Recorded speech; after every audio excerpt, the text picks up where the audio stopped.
ഏൽക്കേണ്ടി വരുന്ന അപമാനങ്ങളെ വെല്ലുവിളിയായി കാണുക. ഇറ്റാലിയൻ വ്യോമസേനയിൽ ഒരു മെക്കാനിക്കായി ജോലി നോക്കിയ ആളായിരുന്നു ഫെറൂഷ്യോ.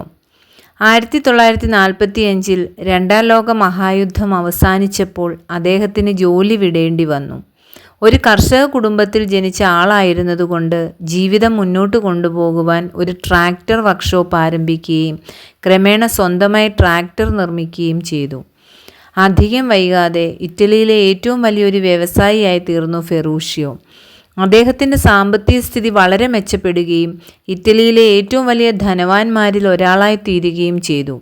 അദ്ദേഹത്തിന് ഏറെ കമ്പമുണ്ടായിരുന്നത് കാറുകളിലായിരുന്നു. ജാഗ്വാർ, മെഴ്സഡീസ്, മസേർട്ടി, പിന്നെ 2 ഫെറാറിയും. എന്നാൽ ഫെറാറി കാറുകൾക്ക് എന്നും പ്രശ്നമായിരുന്നു. അവയുടെ ക്ലച്ചുകൾ കൂടെ തകരാറിലാകുമായിരുന്നു. അപ്പോഴൊക്കെ ഫെറാറിയുടെ ഫാക്ടറിയിൽ കൊണ്ടുപോയി ക്ലച്ചുകൾ മാറ്റിയിടേണ്ടി വരുന്നത് പതിവായി. ഓരോ പ്രാവശ്യം റിപ്പയറിന് കൊണ്ടുപോകുമ്പോഴും ക്ലച്ച് മാറ്റിയിടാൻ 1000 ലിറയാണ് ഈടാക്കിയിരുന്നത്. ഇതിങ്ങനെ തുടർന്നപ്പോൾ ഫെറൂഷ്യോയ്ക്ക് ക്ഷമ കെട്ടു. അദ്ദേഹം തൻ്റെ ട്രാക്ടർ ഫാക്ടറിയിലെ മെക്കാനിക്കുകളെ വിളിച്ചുകൂട്ടി ഇതിനൊരു പ്രതിവിധി ആലോചിച്ചു. ഒടുവിൽ അദ്ദേഹം കണ്ടെത്തി, ഫെറാറി കാറിലും തൻ്റെ ട്രാക്ടറിലും ഉപയോഗിക്കുന്നത് ഒരേ തരം ക്ലച്ചുകളാണ്. അതിനാകട്ടെ കേവലം 10 ലിറ മാത്രമേ വിലയുള്ളൂ. ഇതിനാണ് ഓരോ തവണയും 1000 ലിറ ഫെറാറി ഈടാക്കിയിരുന്നത്. ഈ അറിവ് ഫെറൂഷ്യോയെ പ്രകോപിതനാക്കി.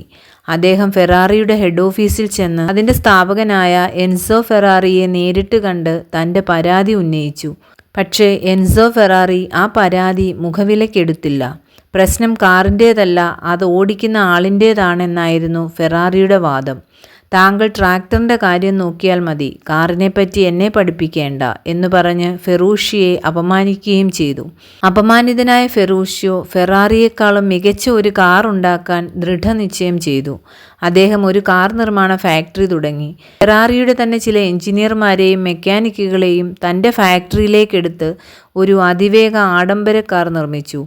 1963-ൽ അതിൻ്റെ ആദ്യ മോഡൽ പുറത്തിറങ്ങി. അതാണ് ലംബോർഗിനി. ഫെറൂഷ്യോയുടെ ശരിയായ പേര് ഫെറൂഷ്യോ ലംബോർഗിനി എന്നാണ്. നമ്മിൽ പലരും ഇങ്ങനെയാണ്. സ്വന്തം സ്ഥാനമാനങ്ങളിൽ ഗർവിഷ്ഠനാകുന്നവൻ തൻ്റെ മുന്നിലെത്തുന്ന പരാതിക്കാരനെ നിസാരനാക്കി കളയും. ചിലപ്പോൾ അവനെ അവഹേളിച്ചു എന്നും വരാം. പ്രശ്നങ്ങളുടെ പരിഹാര മാർഗങ്ങളാണ് സ്വന്തം സ്ഥാനമാനങ്ങളെക്കാൾ പ്രധാനം. നിഷേധ വാക്കുകളിൽ നിരാശപ്പെടരുത്. വീര്യമുള്ള മനസ്സിന് മുന്നിൽ എല്ലാ അവഗണനകളും നിഷ്ഫലമാകും. ഏൽക്കേണ്ടി വരുന്ന ഓരോ അപമാനങ്ങളും വെല്ലുവിളിയായി കരുതണം.